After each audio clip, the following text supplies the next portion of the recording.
ক্ষমতায় যায় না, সে 150 জন লোক মেরে ফেলছে। 91% চাঁদাবাজির জবাব 91% ভোট না দেওয়ার মধ্যে দিয়ে দিতে হবে। যারা 91% ভায়োলেন্স করে, 91% মব করে, যারা 91% প্রতিষ্ঠান দখল করে, যারা 91% খুন করে, তারা এটাকে অ্যাডমিট করে কিনা, this is the big question. এবং আপনি যে প্রশ্নটা করেছিলেন সাইদ আব্দুল্লাহ ভাইকে, যে ভোটে এটার প্রভাব পড়বে কিনা, আমি ফারাবি ভাই বলি, ভোটে যদি এটা প্রভাব না পড়ে কোনো ক্রমে, তাহলে আপনাকে বুঝতে হবে যে আমাদের নৈতিক অবক্ষয় সমাজে ছড়িয়েছে। ভোটে এটার প্রভাব পড়তে হবে। আমি অনিয়ারে থেকে আমি জনগণকে এই অনুরোধ জানাতে চাই যে আপনারা এই 91% যারা ভায়োলেন্স করতে পারে, আপনারা তাদেরকে ভোটের মাঠে গিয়ে আপনারা তাদেরকে এই 91% ভায়োলেন্সের এগেইনস্টে 91% হার তাদেরকে আপনারা উপহার দেন। এটা আমি কোনো দলের পক্ষপাতিত্ব হয়ে করছি না, একদম I am not representing any political party.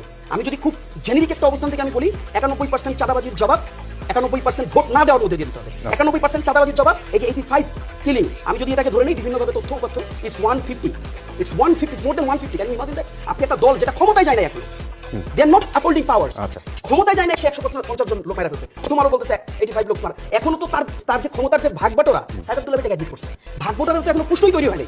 প্রশ্ন যখন তৈরি হয়ে যাবে ভাগ বাটোরা, আপনি দেখেছেন না কিভাবে মিডিয়া দখল হয়েছে, আপনি দেখেন না কিভাবে রোড ঘাট মাঠ বাজার হাট থেকে শুরু করে চাঁদাবাজি। আই ক্যান ইমাজিন যে যখন ক্ষমতায় তারা চলে যাবে, আনফরচুনেটলি যদি চলে যায়, আমি আনফরচুনেটলি খুব কষ্টলি শব্দটা ইউজ করলাম, আনফরচুনেটলি আমি খুব বাংলাদেশটাকে নিয়ে আমি এখন খুব ভয় পাই।